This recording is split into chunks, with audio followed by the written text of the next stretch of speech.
today I will be reviewing the Malomo High Reunion series. I'm like, yeah, I'm so excited for this.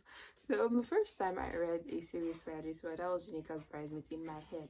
There was absolutely nothing that could rival that. That's what I was thinking. And then I made the Malomo High Reunion. So let's backtrack a bit. So when Adesuwa sent me these books, I did not read them in the order that they came in. So I was just reading. I don't even know why. I think I read it in the order I downloaded on my phone, but I can't remember. I just know I didn't follow the order it was written, so I was a bit confused, and that's why I didn't really get the context of a particular story till I was able to go through the rest, and I was like, oh wow, this is what happened. Yes. So we start from the first book in the series, An Unlikely Kind of Love. It's a friends to lovers romance, and I think this book was the one that sealed my fate. So I said I wasn't going to like friends to lovers romance, because I felt like on their partners, before the friends became lovers, the partners they had, they're being cheated on, they're being gaslighted into believing that, oh, their partners have the best interest at heart. Meanwhile, their partners don't, their partners are in love with someone else. It's very upsetting. I put myself in their shoes because I was so irritated by that. Now, this is why I was going to talk about books with friends, because I didn't really see it that way. Like, I wasn't 100% in support of this jealous story, but you know, and when I discussed with Miss P, she was like, she mentioned it, and I was like, oh, that's true, like that makes a lot of sense. And that's why it's good to have people you talk about books with. They give you different perspectives, something like you would not have seen. I'm going to move to the next book, A Complicated Kind of Love. I think that's the one that comes next, right? And the one between Abulore and Bioye. Abulore is a green flag. Is, you know, there's some kind of men in books that they call them book boyfriends and all that because of how good they are. Abulore is that kind of man. He is a perfect walking green flag. Like, he's smart. I really like smart men, and he is so smart. My goodness, he is so smart, and he can cook too. Okay, so Abulore is just this man, and what makes this story really peculiar is that it is a sort of age gap romance, in the sense that it is between a teacher and a student. So the first red flag goes off in your head. This is predatory. This is predatory terrain. Like, why would a teacher and a student have a relationship? But it just goes on to show how well Adesuwa is intentional about writing her characters, that she was able to provide context to this. So according to us, the context, so we see how she's able to pay attention to the age gap, like to the, not so much of an age gap. So she explains how Abulore is not so much of a predator in this story, and I like that, because student-teacher relationship, it should remain that way. But when she provides us with context, we see, okay, this makes sense, right? Yes. Then she has a lot of male characters that are assholes, and Toju is just one of a kind of a male asshole. My friend was currently reading this story, and she was talking about Toju, and I was like, they actually men like that, which is very sad, how they take advantage of women over and over, and these women just give in. I was wondering, Bioye, get up, like get up, but she did not. And Bioye made so many silly decisions, but I felt like it's okay, everybody makes mistakes in life. But one thing I'll mention is that is very important is when you are in an argument with someone you love, you try to refrain from saying very hurtful things. I know that it can feel like you're scoring cheap points, like there's a temptation to be like, you hurt me, so I have to hurt you back, right? But we should try to refrain from doing that. It's a very painful thing, very, very painful. When it happened in this book, I wasn't thrilled. I don't think I was able to read through because I was feeling it. It didn't feel like it was just people. It felt like I was a part of the story, so I felt it was personal. And one thing I also mentioned in this book is I loved the Knight and Shining Armor episode in their story.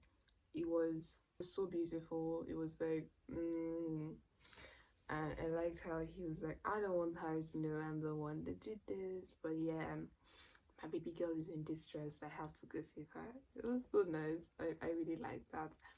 And one thing that is very clear in this book, which is something everyone should know, is men know what they want and they go after what they want. So once the man is giving you confused signals, I think the answer is he doesn't want you. And Bioye struggled to repair a relationship that did not even have to start in the first place. And this was a man that didn't deserve her. Also, there is a topic in this story that arises now. I didn't support Bioye's stance in this. So there's a scene where Bioye's boyfriend is accused of raping a girl, and Bioye stands with her boyfriend. She's like, her boyfriend could never, blah blah blah, and that he was set up. And the thing is, in cases of sexual abuse, it's very difficult to pick a side, or because you're not really sure, you were not there, what happened. But when there's evidence, or when you speak with, you have to try to confirm before you pick a side. I know it's very easy to, because at first I was like, Barry should have just picked her girlfriend's side. But I think like there is a place where you also have to give both parties benefit of doubt. You have to hear the other side of the story, which is why it's important to be able to verify facts. And if you're not able to verify facts, if you're able to keep things at a distance till you're sure of what exactly is going on. Now, it may change the dynamic of the relationship, but any relationship that cannot bounce back from something like that, say bye-bye to it. Bye. Another story is a betrayed kind of love. This is Alera and Bonjo. This was also not a favorite. I felt like so Bonju hurt Alero, and because of what he did to Alero, her life was sidelined. You get, it was to Bonju was just that, like, I just broke your heart, but to Alero it was a whole lot more, which is why when Alero took a pound of flesh back, I wish she did it more. Like, I wish she was able to go for more. And the forgiveness period for Bonju, I didn't really like that. Like, I was like, bro, to some people they're like, oh, it's a secondary school issue, but I think that people should not dictate what the impact of their action to you means, because they're not you, they're not your shoes. Do you understand? For Alero, this single act that Bonju did, it changed her life forever. And people are saying, it happened in secondary school. Grow up as how? Is it your life that's scattered? I felt like she forgave him too easy, but that's just me. And now we're heading to one of my favorite stories in the series, A Broken Kind of Love Between Olu and Oji.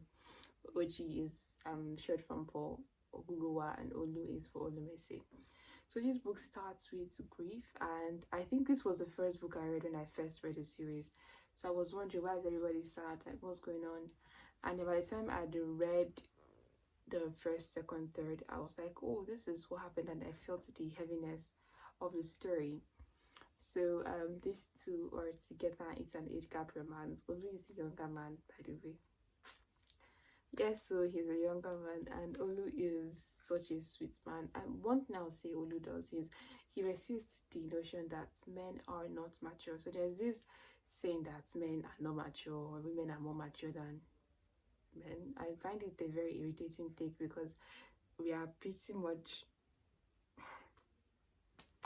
So why would you say that? And in this story, we see that between Olu and Oji, the person that acts more mature is Olu. So it's not a matter of age. Maturity is a matter of who you are as a person. How you handle some certain decisions in life is what makes you mature. It doesn't have anything to do with age. I love the romance in this book. I don't know, it was perfect. It was perfect. So good. There were beautiful lines in this book too. Olu really loved Oji, and it showed in so many ways. And even when people were resisting their love story, they're like, we don't want this. When they saw that there was genuineness behind the affection they both had for each other, they just had to let their love grow. I moved to another one, A Renewed Kind of Love, and this one is a special one because earlier on it would not have been my top, but I think it's somewhere close, not top 3, but maybe spot 4. So why? And this book was first about an infidelity. So I really don't like infidelity, because it's like I don't just vibe with that, right? And we see it happen here, and we're like, this man, you messed up. We look at Mofe and like, Mofe, you really messed up real bad. And by the time we learn Maureen's perspective, we realize that, oh sister, oh, like I would never blame a woman for infidelity. I mean, there are cases where even some men deny their wife sex. It doesn't give the wife the ground to go and find it somewhere else. You understand? Infidelity is infidelity. She gets. But there are certain things a person can do to destroy a marriage, infidelity aside. And Maureen was doing this actively. And one of the reasons why she did it was because she was insecure. I remember I was in a space where this was being discussed and they mentioned it, and I was like, body image is very, very important to you as a person. You should learn to love yourself, love your body, love the kind of person you are. One of my favorite poems, I don't even know whether it's a poem, but I just know that I saw it on my WhatsApp, and someone posted it on WhatsApp a few years back, and I've never stopped loving it then. It said, beauty is a you. So your standard of beauty should be you, not just anything else. I know like the internet has so many standards. You have to be this, you have to be that, but let your own standard of beauty be you as a person. Have confidence. And Maureen's self-esteem affected the kind of decisions she made in the family, which is why when we see towards the ending where there's a therapy session, we realize how deeply she has hurt Mofe. I myself, I begin to feel moved because originally Mofe was the antagonist, right? But now we see our layers to this antagonist, and in as much as he's still an antagonist to me, exactly. I understand where he's coming from. And lastly, a forever kind of love. I love this. I love this one so much. You know, I had to yap about some part of the story to someone else because I was really, really in love with the story. So it's about a young man called NDA, Nonso Akota. And one of my favorite things about Nonso's story is that it talks about the fact that your success is on your timeline, not on anybody's timeline. Nonso suffered. He suffered a lot. In fact, there's a part where I have to discuss that his life as a rich man was more than what people could see. He was having his own battles that many people did not even know about. So it just made him the kind of person that he was. And this is why it's important that when we see people, we don't judge them. We don't say, oh, you are too uptight, you're too this. There are layers to people. There are many layers to people, so we should try as much as we can to be careful. Now, why I love this, one of the reasons why I really love this is that I used to think I did not like enemies to lovers. Yes, till I read this book and another book, and it just shattered the whole when I was like, I think why when I would not like enemies to lovers is when it is very toxic, when there is hate. Do you understand? There is hate, there is disdain, there is disgust. There are different ways to show that you do not like someone, but hate is supreme. Hate is like, I can watch you die and I won't give you any help. But that's not the case here, and I liked it. It was just healthy competition, healthy rivalry, and I loved it. So Zina is my favorite FMC. I love women like that. I love women that can command the room, women that do things, women that shake. she's my she's my OG. She's my OG. Anyways, that's all for today. Bye. See you in my next video.